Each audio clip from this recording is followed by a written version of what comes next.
South Sudan for the news segment with Mr. Derek, the host. But first, the main stories making the headlines.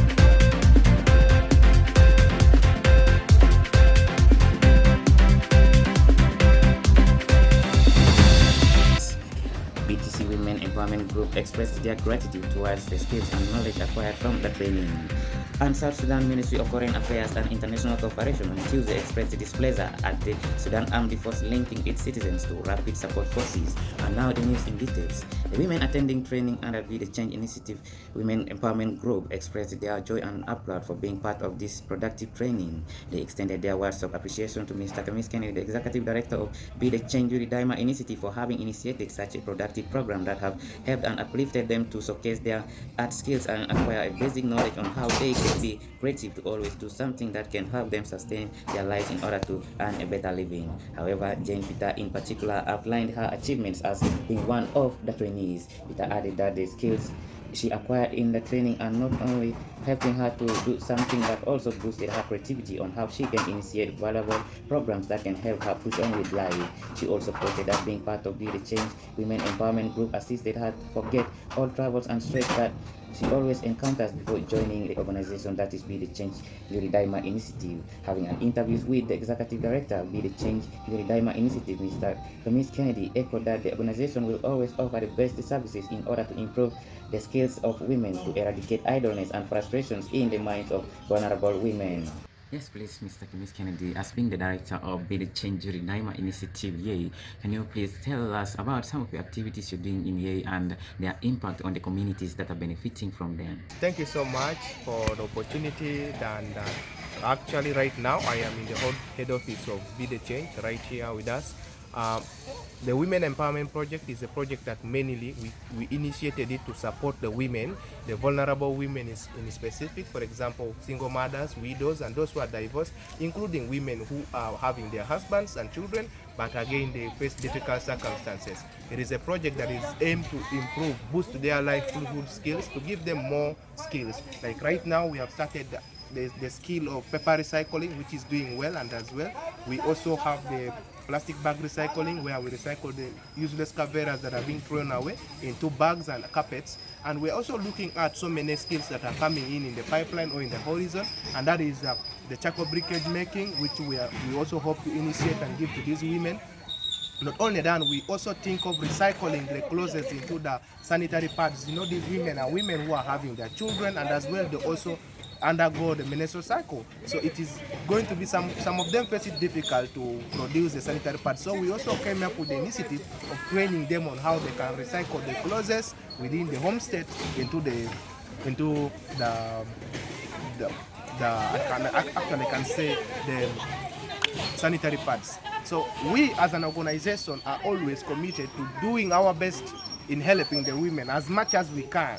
We are doing it according to our potential, and we shall always do it in accordance to our potential that we have or what we can do at a given time.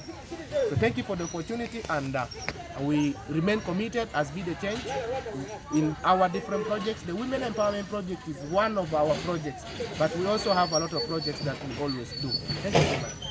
That has been the Executive Director of Be the Change Daima Initiative, Yay, South Sudan.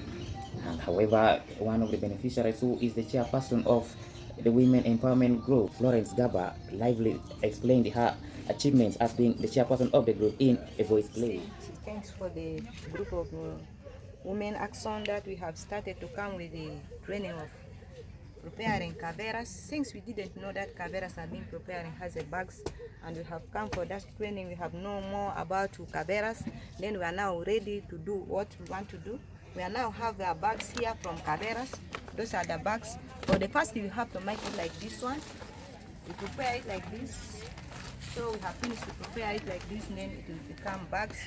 And we are ready to do papers. We are ready to make papers like this one, as you have seen.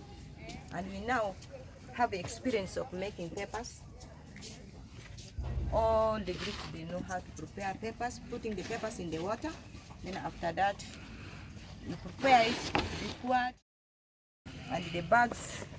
We have struggled to put something inside to prepare the bag so that it will be smart. So the bags are now here, and we think always we have to thank our coordinator that he is preparing for us these bags to be taken and be soiled. And really we are happy for this training. We think that the training will go ahead, and we think that we want to know a lot from this company. That has been the voice of the chairperson of the Women Empowerment Group and Be the Change Initiative. And for now, let's go for a short break as we prepare for the national and regional news of our way in this segment of the News Hour.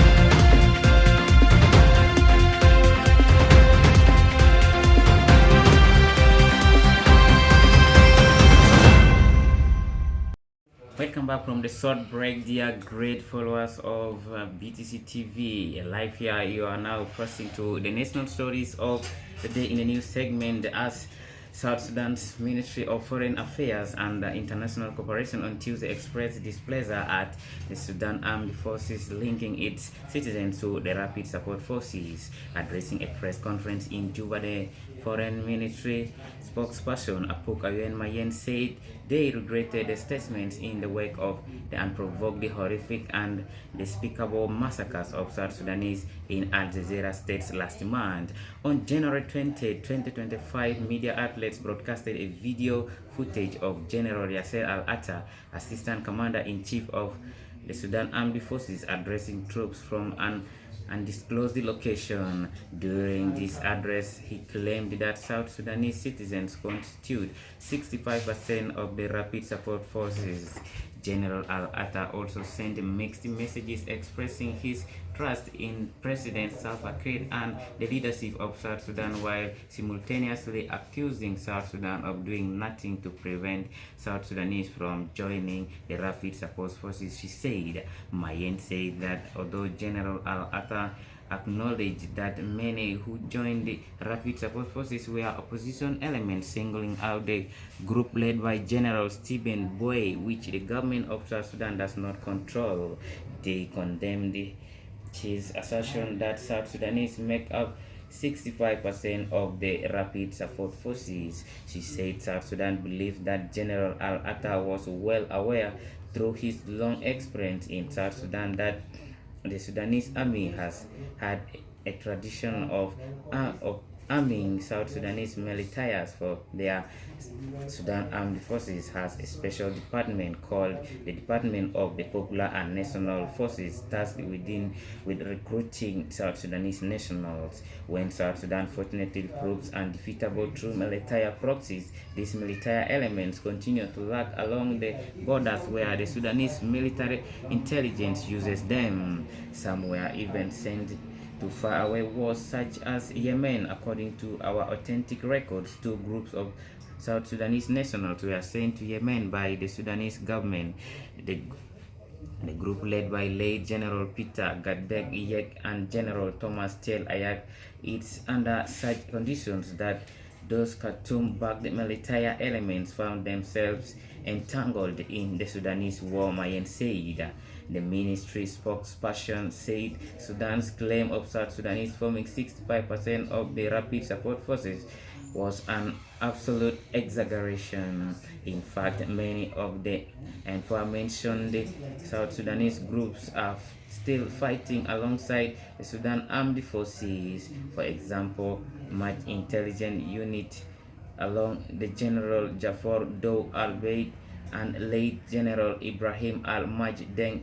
We wonder why General Atta fails to mention them, she said. The Ministry of the Foreign Affairs of the Republic of Sudan issued a surprising statement on January 23, 2025, echoing General Yasser al-Attah remarks and taking issue with South Sudan's statement at the recent United Nations Security Council opened a debate on African-led and development-focused counter-terrorism in New York.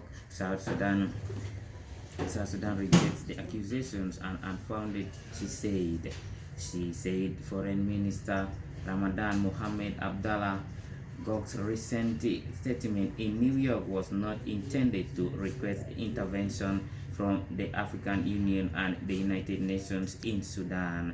The minister sought only the support of the United Nations Security Council to join our call for an investigation into tragic massacre of our innocent citizens in Al Jazeera state to ensure transparency and quick outcomes for the best benefit of the two countries and the people as well. At this juncture, we registered our call to the United Nations Security Council and the African Union to join our call for a credible investigation into the Wad Medani massacre, she said. Now let's cross to the regional news, where we shall be getting stories out of the country and linking it to our top stories making it in the world segment of news today.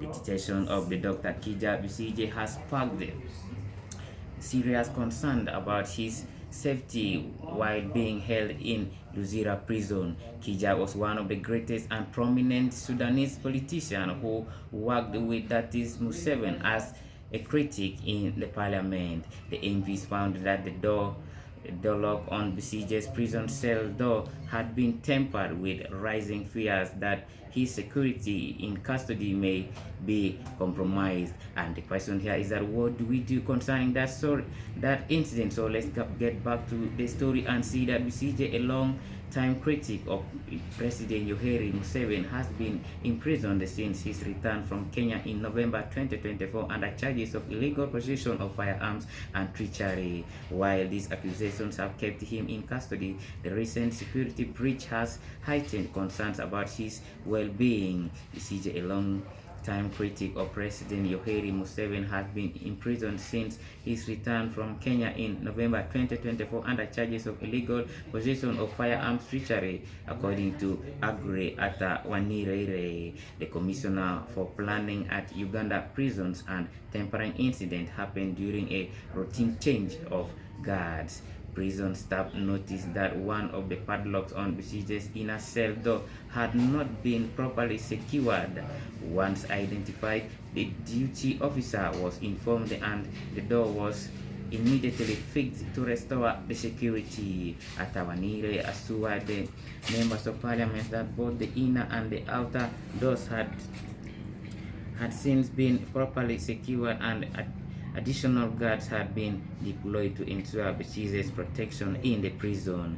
Despite these reassurances, the situation has renewed calls for Besigye's release by Chris Bamurene, the Minister of Information, Communications Technology and National Guidance, has openly advocated for Besigye's right to apply for the bail. Speaking at a press conference in Kampala, Brunyansisi emphasizes that there was no valid reason to keep Besigye in detention. He further stated that while the final decision rests with the judges, Besigye should be allowed the same legal rights as any other Ugandan.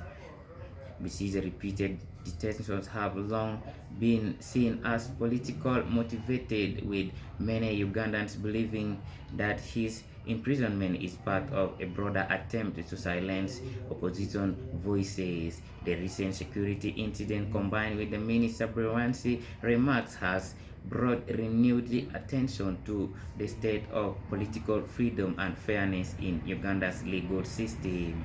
As concerns grow over his detention, Besigye supporters now await a decision on whether he will be granted the chance to apply for a bail or if the government will continue to hold him without just cause.